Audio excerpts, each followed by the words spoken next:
सफल बने, समर्थ बने, पावन बने जीवन।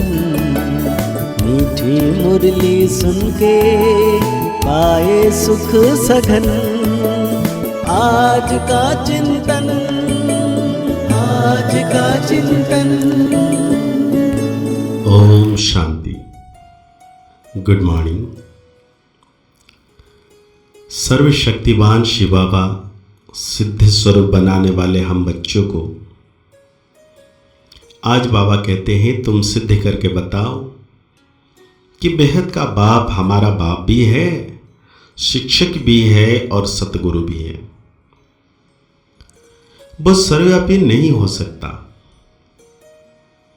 साथ में बाबा आज हम बच्चों को पूछ रहे हैं, इस समय दुनिया में अति दुख क्यों है और दुख का कारण क्या है?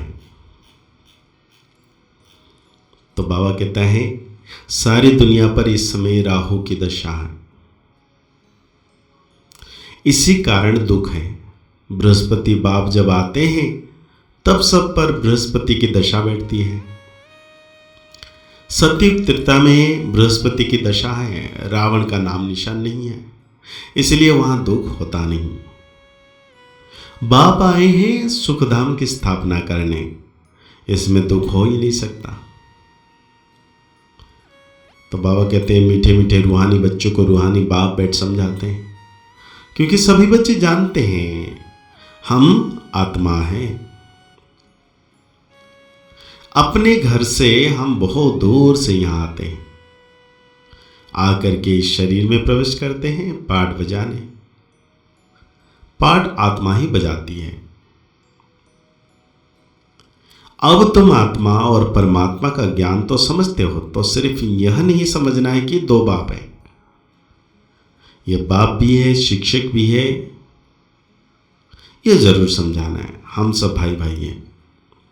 वो सभी आत्माओं का बाप है। भक्ति मार्ग में सब भगवान बाप को याद करते हैं, क्योंकि भगवान से भक्ति का फल मिलता है, अथवा बाप से बच्चे वर्षा लेते हैं। भगवान भक्ति का फल देते हैं बच्चों को। देते क्यों है? क्या है? क्योंकि पुरुषार्थ कराते हैं, उसके बाद विश्व का मालिक बनाते हैं।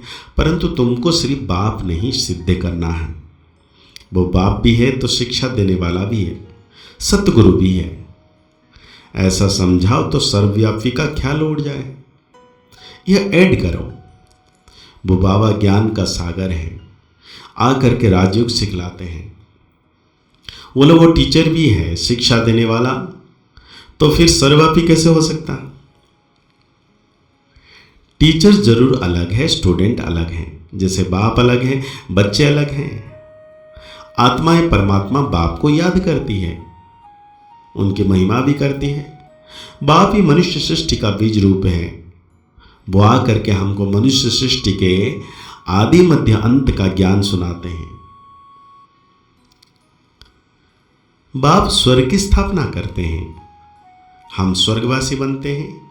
साथ साथ यह भी समझाते हैं कि दो बाप हैं।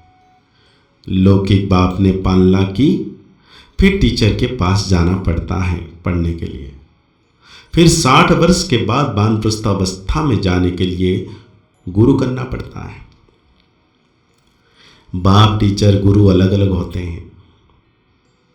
यह बेहद का बाप तो सभी आत्माओं का बाप है, ज्ञान सागर है, मनुष्य सृष्टि का बीज रूप सत्यचित आनंद स्वरूप है,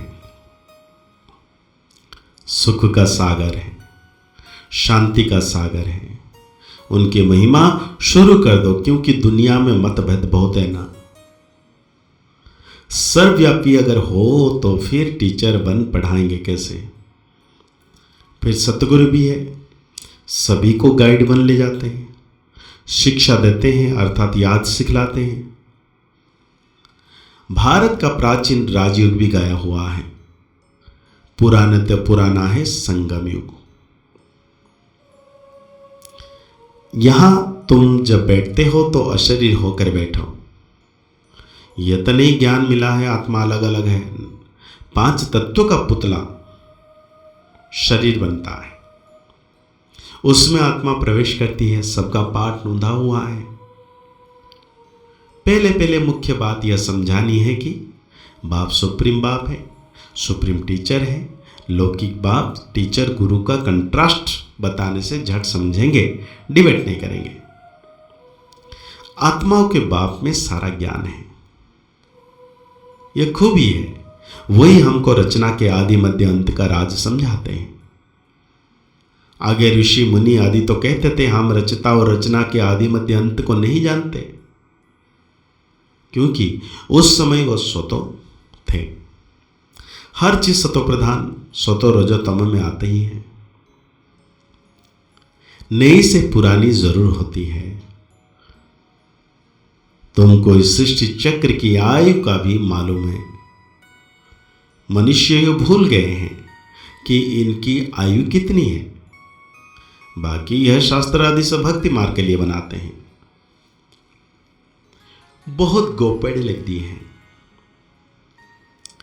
सबका बाप तो एक ही है, सदगति दाता भी एक ही है। गुरु अनेक हैं, सदगति करने वाला सतगुरु एक ही होता है।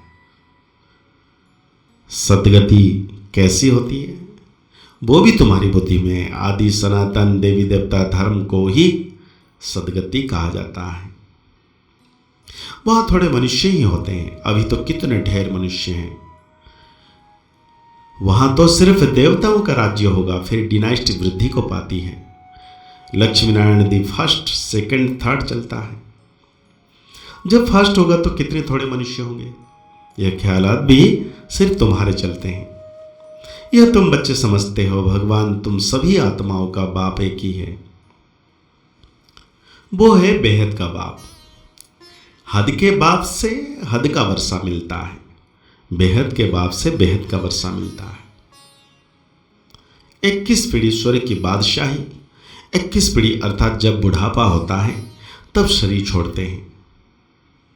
वहां अपने को आत्मा समझते हैं, जानते हैं। यहां देह अभिमान होने के कारण जानते नहीं है कि आत्मा ही एक शरीर छोड़ दूसरा लेती है। अब देह अभिमानियों को आत्मा अभिमानी कौन बनावे। इस समय एक भी आत्मा अभिमानी नहीं है। बाप ही आकर आत्मा अभिमानी बनाते हैं। तो बाबा कहते हैं अभी तुम 21 जन्म के लिए सदगति पा लेते हो, फिर गुरु की दरकारी नहीं रहती। बाप सबका बाप भी है तो शिक्षक भी है, पढ़ाने वाला, सबका सदगति करने वाला सतगुरु सुप्रीम गुरु भी है। तीनों को तो सर्वव्यापी कह ना सके। वो तो सृष्टि के आदि मध्य अंत का राज बताते हैं। मनुष्य याद भी करते हैं, है पतित पावन आओ, सर्व के सदगति दाता आओ, सबके दुख हरो, सुख दो, है गॉड फादर, है लिबरेटर। फिर हमारा गाइड भी बनो ले चलने के लिए। इस रावण राज्य से लिबरेट करो। रावण राज्य कोई लंका में नहीं है, यह सारी धरनी जो है इसमें इस समय रावण राज्य है। राम राज्य सिर्फ सतयुग में ही होता है। भक्ति मार्ग में मनुष्य कितना मूझ गए हैं। अभी तुमको श्रीमत मिली रही है श्रेष्ठ बनने के लिए। तो बाबा कहते पहले पहले तो मनुष्य को यह पक्का निश्चय कराओ कि वो हमारा बाप भी है, टीचर भी है, सतगुरु भी है। तो बाबा कहते हैं जब टीचर है, टीचर को तो सर्वव्यापी कैसे कहेंगे। तुम बच्चे जानते हो बाप कैसे आकर हमको पढ़ाते हैं। तुम उनकी बायोग्राफी को जानते हो। बाप आते ही हैं नर को स्वर्ग बनाने। तो आज बाबा धारणाओं में कहते हैं कलियुगी लोकलाज कुल की मर्यादा छोड़ी श्री कुल की मर्यादाओं को धारण करनी है। अशरीर बाप जो सुनाते हैं वो अशरीर होकर सुनने का अभ्यास पक्का करना है।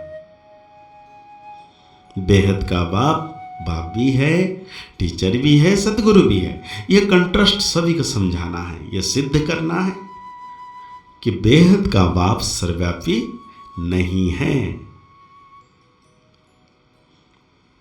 तो आज बाबा हम बच्चों को वरदान दे रहे हैं, हद के नाज नखरों से निकल रूहानी नाज में रहने वाले प्रीत बुद्धि बाबा। कई बच्चे हद के स्वभाव संस्कार के नाज नखरे बहुत करते हैं। जहां मेरा स्वभाव, मेरे संस्कार ये शब्द आता है, वहां ऐसे नाज नखरे शुरू हो जाते हैं। ये मेरा शब्द ही फेरे में लाता है, लेकिन जो बाप से भिन्न है वो मेरा है ही नहीं। मेरा स्वभाव बाप के स्वभाव से भिन्न हो नहीं सकता। इसलिए हद के नाज नखरे से निकल रूहानी नाज में रहो। प्रीत बुद्धिवन मोहब्बत की प्रीत के नखरे भले करो। तो आज बाबा हम बच्चों को स्लोगन दे रहे हैं, बाप से, सेवा से और परिवार से मोहब्बत है तो मेहनत से छूट जाएंगे। बाप से, परिवार से और सेवा से। तो आज की मुरली के अनुसार हम सो मान लेंगे, मैं सच्ची प्रीत बुद्धि आत्मा हूँ। मुरली को और गहरी रीति से चिंतन करते हुए निरंतर सर्वशक्तिवान परम सितारा को अनुभव करना है कि मेरे मस्तक के ऊपर बाबा है, उनकी किरणें निरंतर मुझ पर पड़ रही है। मैं आत्म सितारा पावन बनता जा रहा हूँ। मुस्कुराते रहिए, आगे बढ़ते रहिए, पुरुषार्थ करते रहिए। खुश रहें, स्वस्थ रहें, मस्त रहें। ओम शांति, ओम शांति, ओम शांति।